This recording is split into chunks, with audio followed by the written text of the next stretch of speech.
Graça e paz, amados, amigos do Facebook, amigos do Instagram, amigos de todas as nossas redes sociais, você que tem acompanhado esse ministério, um ministério de estudo, pregação, louvado seja Deus pela tua vida, glória a Deus por estar aqui com vocês nesta noite, preparados aí para mais um estudo bíblico. Aleluia, vamos falar sobre os ministérios da igreja. Você que talvez já está aí na igreja há algum tempo, você que já está sendo preparado para adentrar o ministério da igreja, vamos aprender um pouco sobre os ministérios da igreja conforme a palavra de Deus, não conforme aquilo que os homens e as denominações ensinam. Porque mesmo de denominação evangélica para denominação evangélica, existem diferenças aí em relação aos ministérios. Então, os batistas não concordam com os assembleanos, que não concordam com os presbiterianos, enfim.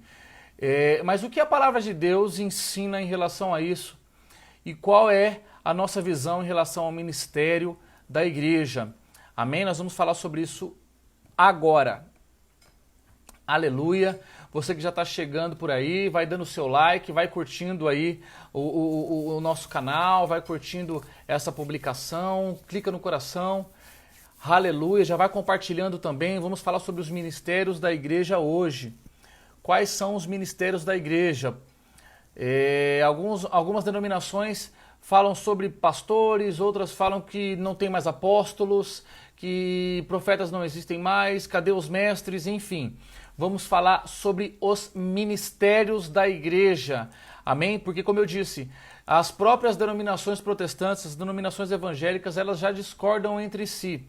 Então, algumas igrejas possuem somente o pastor, em outras igrejas possuem o profeta, em algumas outras igrejas não tem, umas igrejas têm bispo, o bispo existe, não existe, quem é o bispo, o ancião, enfim. Vamos falar sobre isso hoje, amém? Sobre os ministérios da igreja. Você que já está aí chegando, já está se preparando para os nossos estudos bíblicos, nós vamos utilizar o texto base que está lá em Efésios, no capítulo 4. Onde Paulo vai falar sobre os ministérios da igreja e para que eles servem. Amém? Glória a Deus. Você pode digitar suas dúvidas nos comentários, você pode compartilhar essa mensagem, você pode também digitar de onde você está assistindo, se você está assistindo do Brasil, se você está assistindo de fora do Brasil, enfim, nós falamos para vários países, Moçambique, Angola, Estados Unidos, enfim. Amém? Glória a Deus, você já vai curtindo aí e já vai compartilhando esse estudo poderoso. Já vou avisar, hein? Tem algumas questões polêmicas que a gente vai falar hoje. Eu peço que você, em nome de Jesus, tenha amor nas minhas palavras, que depois desse estudo bíblico, que você se aprofunde um pouco mais no tema, que você se aprofunde um pouco mais naquilo que a gente vai falar hoje, antes de sair por aí querendo, às vezes até na boa vontade, explicar o que nós falamos. Então o texto básico que nós vamos utilizar para estudar os ministérios da igreja. Efésios capítulo 4, o texto que Paulo escreve aos Efésios, à igreja de Éfeso, e nós vamos estudar dois textos. No capítulo 4, versículo 11 e o versículo 12. Para a gente tentar compreender a organização da igreja. Por que é importante a gente falar sobre ministérios? Porque a igreja ela está organizada em volta dos ministérios. Amém? A missão da igreja, Jesus Cristo deixou uma missão para a igreja. Qual é a missão da igreja? Batizar e ir. Jesus Cristo deixou essas duas ordenanças. Quando a gente estuda teologia, na primeira semana do curso de teologia, qualquer teologia básica, você vai aprender isso, que Jesus deixou duas ordenanças para a igreja. Uma ordenança, que todos sejam batizados e que ceiem. E a ceia são ordenanças do Senhor. E Jesus também disse para que a missão da igreja é que a igreja vá até os povos e nações e pregue o evangelho. E os ministérios, eles fazem parte dessa organização. Para que a igreja cumpra o ID, é necessária uma organização básica. E essa organização básica está com o ministério da igreja no centro. Amém? O texto de Efésios, no capítulo 4, no versículo 11, vai dizer assim: porque ele mesmo, no caso nosso Senhor Jesus Cristo, constituiu alguns para apóstolos, outros para profetas, outros para evangelistas, outros para pastores e outros para doutores. Ou seja, Jesus constituiu apóstolos, profetas, evangelistas, pastores e mestres. Nós estamos lendo aqui Efésios capítulo 4, versículo 11. E o versículo 12, que é o cerne da questão daquilo que nós estávamos falando em relação à organização da igreja, que é o ministério. Para a aperfeiçoação, para o aperfeiçoamento, ou então para a perfeição dos santos, para a obra do ministério, para edificar o corpo de Cristo. Então, nós temos que entender o seguinte, que a igreja é o corpo de Cristo. Toda a igreja, todos os cristãos, ela como crente, quando depois que aceitam a Cristo, são o corpo de Cristo, é a igreja. Então nós lemos aqui no versículo 12, que para que esse corpo seja edificado, ou seja, para que a igreja seja construída, é necessário a obra do ministério, ou seja, é necessário uma organização que vá edificar esse corpo, edificar essa igreja. Antes, esse corpo ele tem que ser aperfeiçoado, essas pessoas precisam ser aperfeiçoadas. Quais pessoas? As que estão no versículo 11. Os pastores, os mestres, os evangelistas, os profetas e os apóstolos. Eles vão aperfeiçoar quem? Os santos. Quem são os santos?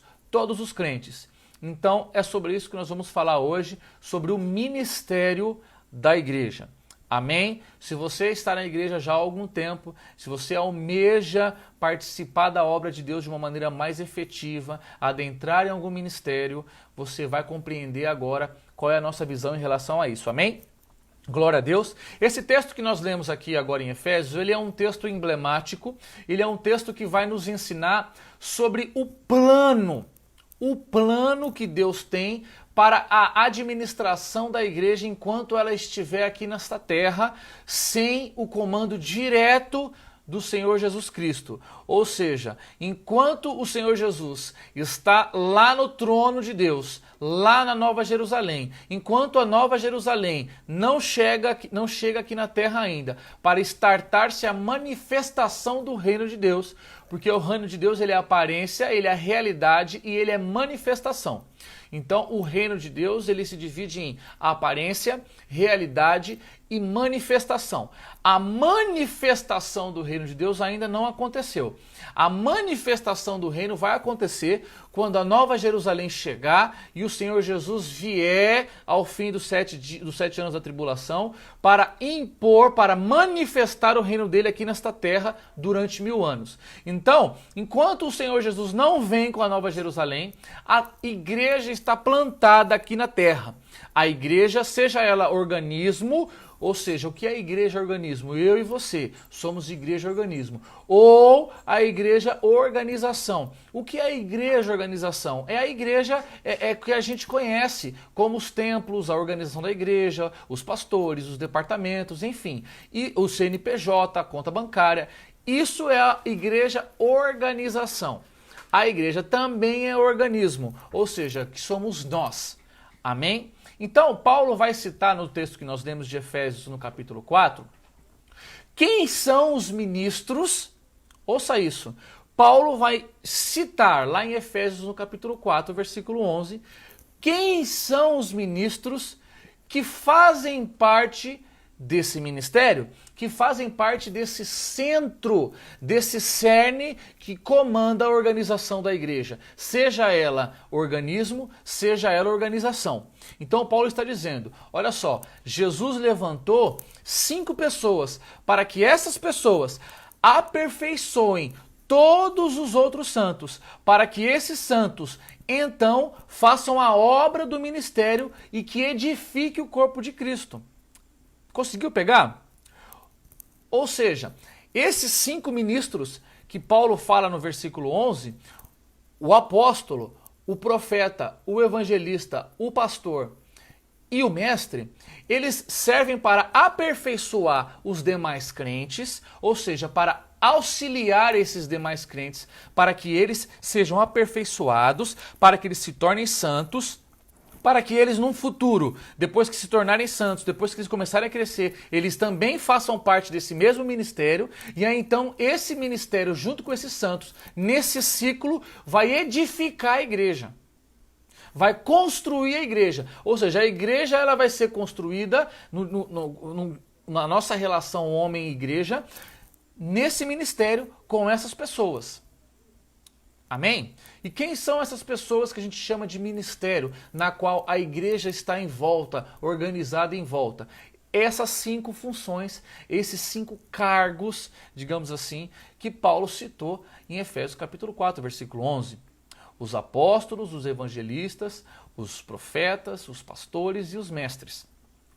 Quando uma igreja possui esses 5 homens, ou então vamos dizer que a sua igreja, por exemplo, ela possui um apóstolo lá dentro da igreja, ela possui um profeta, ela possui um evangelista, ela possui um pastor e ela também tem um mestre. Quando você tem uma igreja que possui essas 5 pessoas, com essas 5 funções, esses 5 chamados, esses 5 ministérios, esse conjunto de pessoas, a junção desses ministros, tem um nome que a Bíblia fala que é presbitério. Esse é o presbitério da igreja. Ou seja, quando alguém te perguntar qual que é o presbitério da tua igreja, você vai falar assim, o presbitério lá na minha igreja é o Zezinho é o apóstolo, o Joãozinho é o evangelista, o Luizinho é o profeta, o Huguinho é o pastor e o Manuelzinho é o mestre. Esse é o presbitério da tua igreja. Porque a palavra que é utilizada lá em grego é a palavra presbitério. Então, todos esses 5 homens, esses 5 chamados, esses 5 ministérios, ele quando junto, ele constitui o presbitério da igreja. Amém? Ou seja, respondendo já a pergunta que está aí na descrição do vídeo. Quem são os presbíteros? Cada um desses homens são presbíteros. Eles são presbíteros porque eles fazem parte do presbitério da igreja. Ou seja, eles fazem parte, são os ministros que compõem o presbitério. E aí o que acontece? Dentre esses 5 homens, eles vão se reunir e ali entre eles vão levantar um homem que é conhecido como bispo.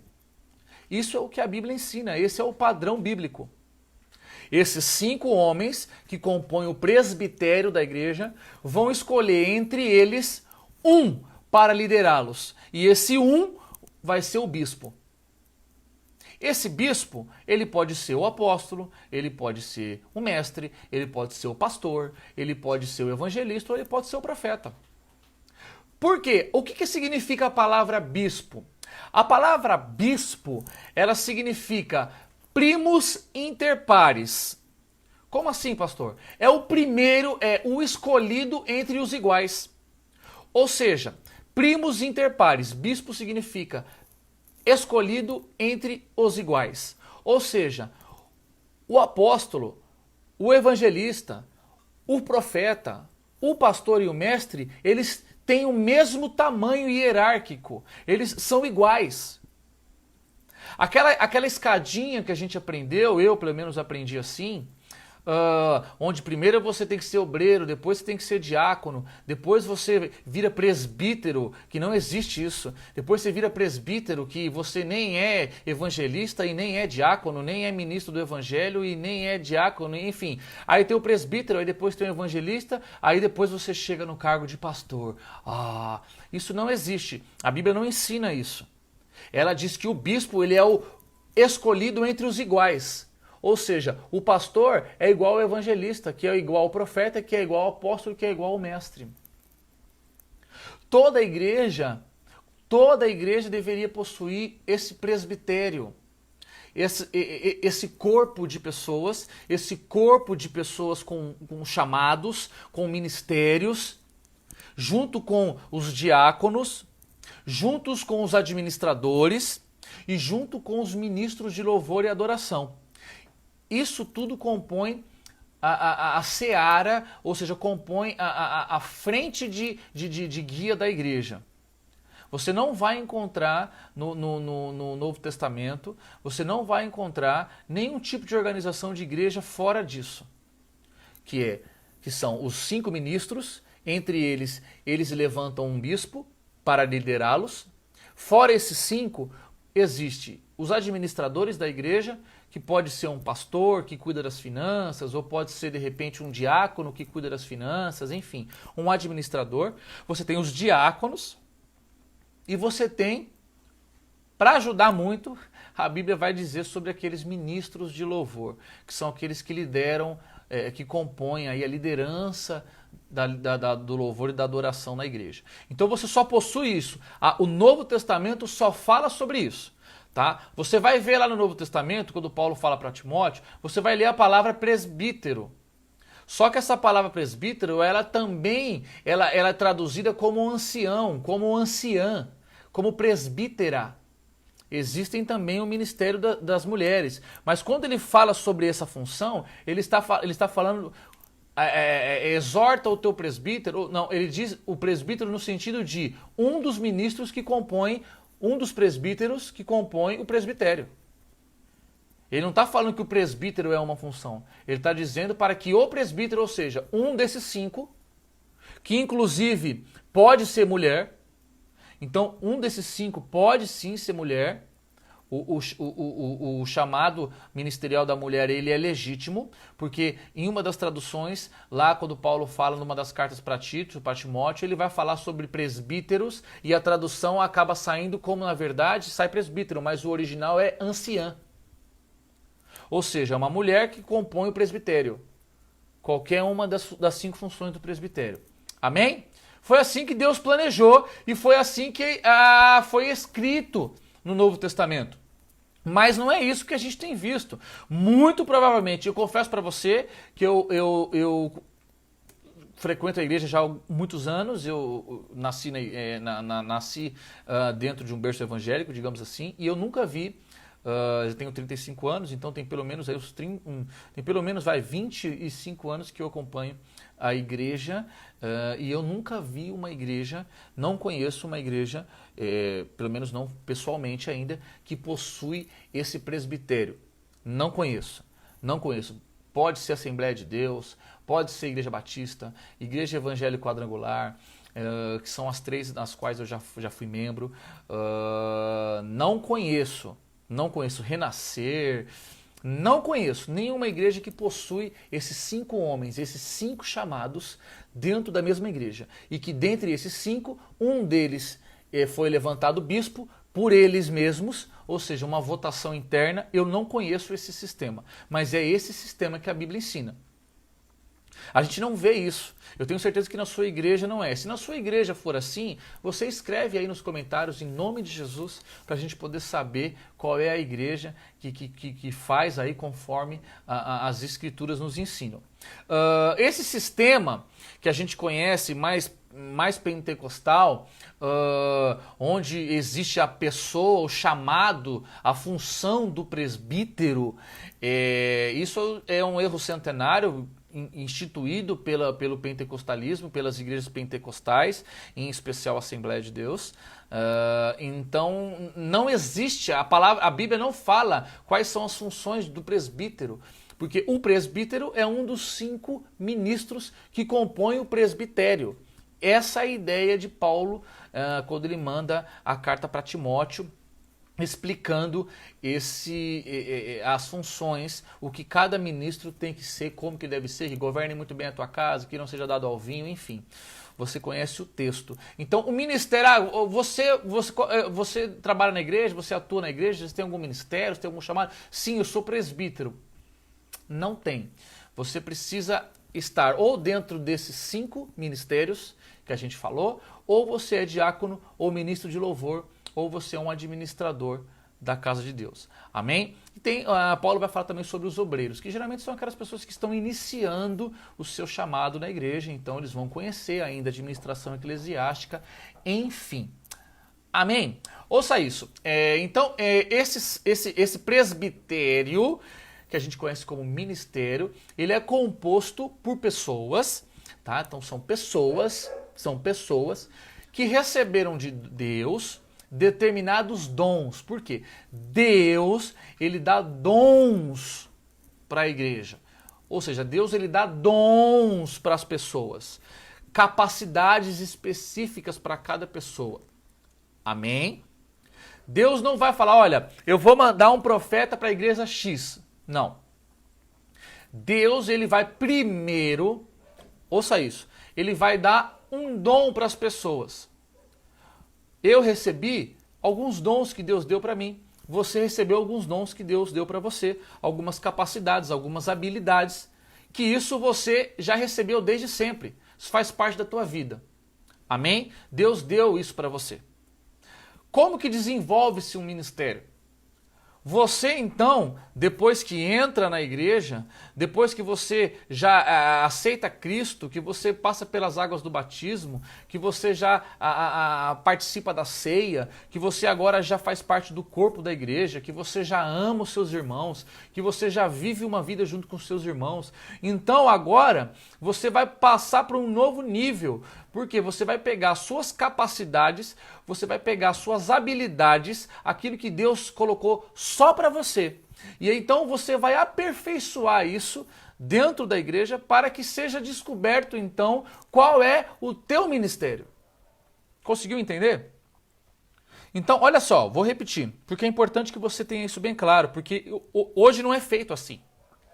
É tudo ao contrário. Então vamos lá. Deus, ele deu um dom para você. Deus, ele te deu um dom. Algumas capacidades, algumas habilidades. Amém? Lá quando você vivia no mundo ainda. Então, depois de um tempo, você foi na igreja, então você aceitou a Cristo, você decidiu se batizar, você agora participa da ceia, você agora está inserido no corpo, você agora faz parte da denominação X, e aí você está ali desenvolvendo ali, indo todos os domingos, indo no dia de semana, e agora você quer fazer um pouco mais para o reino de Deus. Então, o seu líder, o presbitério da igreja, está de olho em você, então você decide se colocar à disposição da igreja, então esse presbitério vai detectar quais são as suas principais habilidades, quais são as suas principais, os seus dons que Deus te deu, e então vai te encaminhar para você passar a fazer parte de um determinado ministério. Então, você chegou lá na igreja, então depois de tudo isso, você falou assim, olha, eu gostaria de me envolver mais aí com a obra de Deus. E aí, estou dando um exemplo, tá? Eles deveriam, por exemplo, olha, tá legal, o que você faz? Não sei, eu toco violão, que legal. Então talvez seja interessante você participar do nosso grupo de louvor. Tá conseguindo compreender? Porque você tem uma facilidade com música, porque você tem facilidade com adoração, porque você já tinha uma banda antes, enfim, porque talvez esse seja o teu dom, talvez essa seja a sua capacidade. Amém? Amém até aqui? Então, o que acontece? Deus, ele vai sempre oferecer dons para as pessoas, capacidades, habilidades, dons espirituais. Ele vai oferecer para as pessoas. Essas pessoas podem usar essas capacidades, esses dons, para Deus ou não. Observe que lá em Gênesis, no capítulo 3, a Bíblia a Sagrada vai dizer que Satanás possuiu a serpente. Mas por que Satanás possuiu a serpente? Porque tem um detalhe.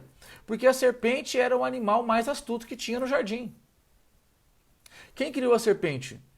Deus. Quem deu a qualidade da astúcia para a serpente? Deus. Satanás simplesmente quis que a astúcia da serpente fosse usada para ele. Quando, na verdade, Deus deu a astúcia para a serpente para que o nome dele fosse glorificado. Quem está pegando?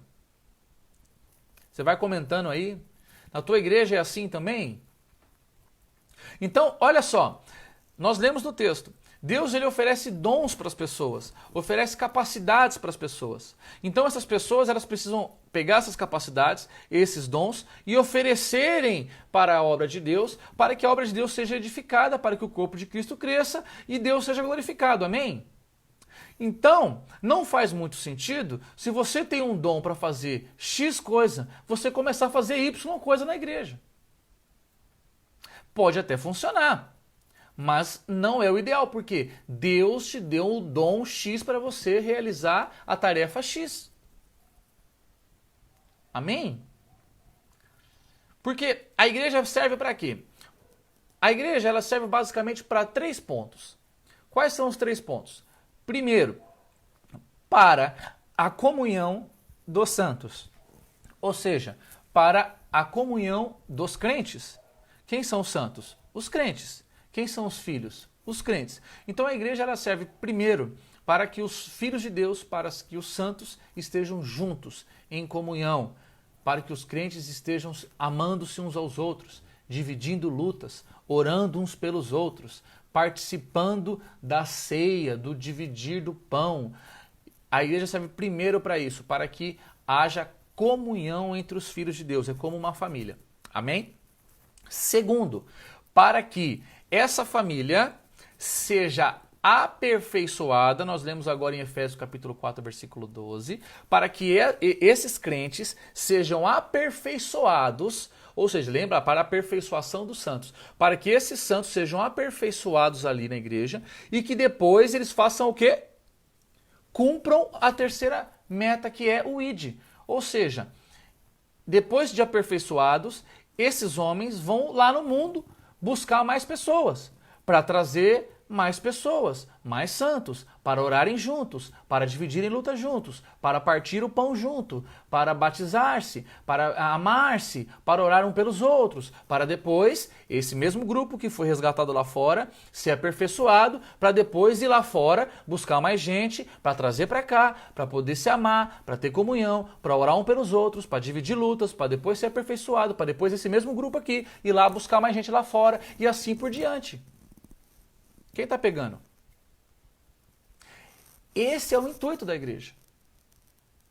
Esse é o intuito da igreja. A igreja foi estabelecida para isso. Primeiro, tinha os 12, depois Matias, depois Paulo, depois Priscila, depois Áquila, depois Apolo e tantos outros, Timóteo, enfim, todos aqueles. Então eles iam, buscavam, traziam, ficavam juntos, Atos 2, ficavam juntos, partilhavam a ceia, dividiam tudo, eram aperfeiçoados, aí depois surgiam mais, eles iam lá fora, buscavam mais, traziam para dentro, partiam o pão, ficavam juntos, se amavam, dividiam lutas, eram aperfeiçoados, depois iam lá para fora, buscavam mais gente, voltava, e isso vai... Esse é o reino de Deus, aqui na terra, que a gente chama que é a aparência do reino. Lembra que eu falei que o reino ele é aparência, realidade e manifestação? Então, quando você vai, cura as pessoas, quando o evangelista vai na igreja, numa outra igreja, quando ele vai pregar lá e prega e tem maravilhas e as pessoas são curadas, quando ele vai na praça pregar e as pessoas são libertas, essa é a aparência do reino. E então, essa pessoa vem para dentro da igreja e ela começa a viver a realidade do reino. Agora ela vê que tem irmãos que amam essa pessoa, que dividem lutas. Essa é a realidade do reino. Até que a manifestação venha. É por isso que o Senhor Jesus vai dizer, fazer isso em memória de mim até que eu venha. Porque quando ele vier, ele vai impor a manifestação. O reino vai ser manifestado aqui nessa terra. Então, a missão da igreja gira em torno desses 3. E isso fica girando sempre. Sempre. Ou seja, a igreja tem que estar em comunhão, amando-se uns aos outros. Aí, um corpo, o presbitério, que são aquelas 5 funções, o apóstolo, o profeta, o evangelista, o pastor e o mestre, eles vão aperfeiçoar esses novos convertidos, vão aperfeiçoar esses crentes que estão entrando. Então eles vão aperfeiçoar, vamos dizer que eles eram 5. Então eles aperfeiçoaram, agora já não são 5, agora já são 10. São 2 de cada. Amém? Aí agora não é só um evangelista que vai para a rua, agora são 2. Então eles vão trazer mais 5. Esses 10 vão aperfeiçoar esses 5. Agora não são 2 evangelistas, agora são 3. E aí agora eles vão para a rua em 3, não vai mais em 1 nem em 2, vão em 3. Aí traz mais 5. Aí agora já são 4 evangelistas. Tá conseguindo pegar? Por quê? Você vai lá, pega as pessoas no mundo, traz para dentro da igreja, aperfeiçoa elas, identifica nelas quais são os dons e as capacidades que Deus deu para elas, coloca elas no ministério correto, aperfeiçoa elas para que elas possam fazer a obra de Deus, edificar a obra de Deus, para que a obra de Deus cresça. Por isso que ele fala edificar. Quando ele fala edificar, lá no Efésios capítulo 4, versículo 12, ele está relacionando isso com um edifício que cresce. Amém? Glória a Deus. Então isso está sempre se multiplicando. Vou repetir, o presbitério, que são as 5 funções, cada um faz a sua, vai no mundo, traz as pessoas, aí cumpre a primeira missão da igreja, comunhão, ficam todos juntos, adoram todos juntos, louvam juntos, oram juntos, dividem lutas juntos, só que chega um momento que precisa crescer. Aí esses 5 aqui do presbitério, vai cada um na sua, porque eles são iguais, lembra que eu falei? Eles são iguais, cada um na sua, vai ensinar essas pessoas aqui, a cada uma com as suas capacidades individuais, a se tornarem um desses 5 aqui, para que esses 5 sejam agora 10. Para ter mais força para ir lá na rua buscar mais gente e trazer para dentro da igreja. Amém até aqui? Amém? E esse ciclo, que é a igreja, ela só existe para isso. É por isso que a Bíblia vai dizer que os portões do inferno não prevalecerão contra a igreja. Uma porta, um portão que não prevalece, nos dá a ideia de que existe um portão e que tem alguém batendo para entrar. Pegou? Pegou aí? Jesus diz que as portas do inferno não prevalecerão contra a igreja. Você conhece esse texto? Portas que não prevalecem nos remete à ideia de que tem alguém batendo na porta, espancando a porta para entrar. Quem é que está batendo na porta do inferno para entrar? A igreja. Aleluia. É a igreja que bate na porta do inferno para entrar. Para quê? Para pegar as pessoas que estão lá dentro e levar para fora. Tirar de lá de dentro e levar para a igreja. Essa é a missão da igreja. É ir. Ir e resgatar as almas que estão lá. E resgata como? Ah, virou crente hoje e já vai resgatar amanhã? Claro que não. É preciso o quê? Aperfeiçoamento dos santos, que é o que Paulo fala em Efésios capítulo 4, versículo 12. Amém? Glória a Deus. Então, essa é a composição da igreja para que ela caminhe com saúde, para que ela caminhe saudável. Mas o que nós temos visto hoje? O que nós temos visto na maioria das igrejas hoje? As igrejas hoje elas têm as pessoas, mas as pessoas acabam sendo usadas para resolver os próprios problemas da igreja. Igreja organização agora nesse caso. Então você tem uma igreja com 2.000 membros, amém? Uma igreja grande, uma igreja linda, poderosa, magnífica. 2.000 membros, dizimistas, transmissão ao vivo pela internet, cultos de segunda a segunda, whatever, enfim. Uma igreja linda. Só que essa igreja precisa de, vamos falar aí, a gente acaba usando o 80-20, né, do estudo de organização de igreja. Só que essa igreja, ela precisa de 400 membros atuantes para poder funcionar. Porque pensa numa igreja de 2.000 membros, o tamanho dessa igreja, quantas pessoas precisam ter ali? Pelo menos umas 400 pessoas ajudando ali no dia a dia da igreja, trabalhando ali naquela obra. Dessas 400 pessoas, aproximadamente aí, umas 100 são obreiros. Só ficam nas portas recebendo as pessoas, servindo água, enfim, são obreiros. Sobrou 100. Dessas outras 100, 50 são diáconos. Desses 50, você separa aí mais alguns administradores, o pessoal do dízimo, o pessoal da mídia, internet, coisa e tal. Aí depois disso tudo sobra quem? Um pastor. E esse pastor lidera toda a igreja. E aí a igreja, todos esses 200 funcionários, eles servem para alimentar a própria igreja, para fazer com que aquela igreja de 2.000 membros permaneça aberta. Ou seja, não forma ninguém, não forma novos presbíteros, não forma novos ministros, não forma novas pessoas, não vai na rua arrancar pessoas, não vai lá bater no portão do inferno, fica de porta aberta esperando as pessoas entrarem.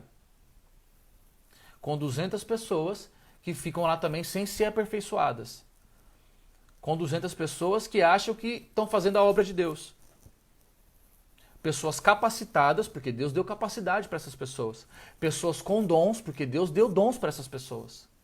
Só que essas pessoas ficam ali, anos e anos, paradas na porta. Pessoas que poderiam estar pregando, pessoas que poderiam estar profetizando, pessoas que poderiam estar evangelizando, pessoas que poderiam estar ensinando, pessoas que poderiam estar administrando, estão ali nas portas das igrejas, estão levando envelope de dízimo, estão pondo água para o pastor, limpando a cadeira do pastor sênior, enfim. Não é isso que Deus preparou, que Deus planejou para a igreja. Porque essas pessoas, essas 200 pessoas dessa igreja que a gente está usando como exemplo, elas deveriam ser aperfeiçoadas para que logo viessem mais 200. Ou seja, mais 400 pessoas agora para o reino, habilitadas, preparadas, capacitadas, para ir bater na porta do inferno e arrancar mais gente de lá. A igreja ela foi assim durante grande parte do avivamento. Só que agora ela estagnou, ela ficou paralisada. Por quê? Usa-se as pessoas para resolver os próprios problemas internos de administração da igreja. O importante é a igreja estar linda, bela e funcionando. O importante não é que as pessoas estão sendo aperfeiçoadas, que as pessoas estão sendo habilitadas, crescendo, recebendo ministérios. Por quê? Sabe por quê que isso não acontece? Porque essas pessoas, elas olha só, essas pessoas, quando elas estiverem muito grandes, elas vão sair, elas não vão ficar. Mas elas não têm que ficar mesmo. Porque ela muda, a igreja ela tem que estar sempre mudando, o reino está sempre em movimento, o reino de Deus não para, ele não fica estagnado lá parado com a porta aberta, a igreja parada com a porta aberta, as pessoas entrando, pregação segunda, pregação terça, pregação quarta, quinta, o mesmo pastor pregando todos os dias, a mesma palavra, a mesma mensagem. Não, o reino ele está sempre em movimento, ou seja, está sempre mudando, pessoas estão sempre crescendo, pessoas estão sendo aprimoradas, aperfeiçoadas, então daqui a pouco está abrindo novas igrejas, está abrindo novos pontos de oração, pontos de pregação, pontos de estudo, profetas, profetizando, enfim. Essa é a administração de igreja que Jesus planejou. Mas não é o que nós temos visto hoje em dia. Isso é ruim? Não, isso não é ruim. Isso só causa um problema de caminhada. A igreja era para estar voando, era para estar correndo, mas ela está caminhando, ela está saltitando. Por quê? Você só tem pastores nas igrejas. Um presbitério que é composto por 5 pessoas, onde 5 pessoas iam ter que fazer, hoje só uma faz. Então você tem lá a figura do pastor, que ele tem que exercer o ministério total, o presbitério total, só ele. Então ele não vai dar conta. A igreja vai caminhar, claro que vai caminhar, porque é a igreja de Cristo. Aleluia, ela vai caminhar. Só que ela vai caminhar com uma perna só e ainda pulando de igual saci. Quando na verdade ela era para ela estar correndo, era para ela estar invadindo, metendo o pé na porta do inferno. Para tirar as almas de lá. Com uma igreja que começa com 5 presbíteros, um apóstolo, um evangelista, um profeta, um mestre e um pastor, em pouco tempo era para ela estar com 10 presbíteros, mais para frente era para estar com 15, 3 pregadores, 3 evangelistas, 3 mestres, 3 profetas. E por quê? Porque você está preparando as pessoas vão entrando e vão sendo preparadas para isso. Mas hoje não. Você entra na igreja, muitas, tá? As igrejas neopentecostais, a quase todas. Você pega uma igreja neopentecostal, por exemplo, você tem os diáconos e o pastor, só. Vou repetir. As igrejas neopentecostais, a maioria delas, elas têm a figura dos diáconos e dos pastores, só. Nem grupo de louvor tem. Aí você tem algumas igrejas mais tradicionais que você tem até algumas figuras. Você tem o pastor, aí você tem o diácono, você tem às vezes um mestre, mas também só. Aí você tem, vamos para as pentecostais. As pentecostais você tem, que é o que está mais próximo do que Paulo ensina. Então você tem os obreiros, que é logo quando começa na igreja, aí você tem os diáconos, aí você tem a figura do presbítero, que não sei de onde tiraram, que não existe, aí você tem os evangelistas, você tem os pastores. Mas é escadinha, então também não está correto, porque nós aprendemos que eles são iguais, eles são no mesmo nível. Então, a igreja caminha muito lentamente, quando na verdade ela tinha que estar correndo. Mas isso faz parte do plano de Deus, porque esse caminhar lento da igreja vai causar nela apostasia. Jesus disse que as coisas que hão de vir, o fim dos tempos, eles não vão acontecer antes do início das dores e antes da apostasia da igreja. A igreja apóstata, ela vai ter que cair. E para ela cair, ela está agora caminhando lentamente.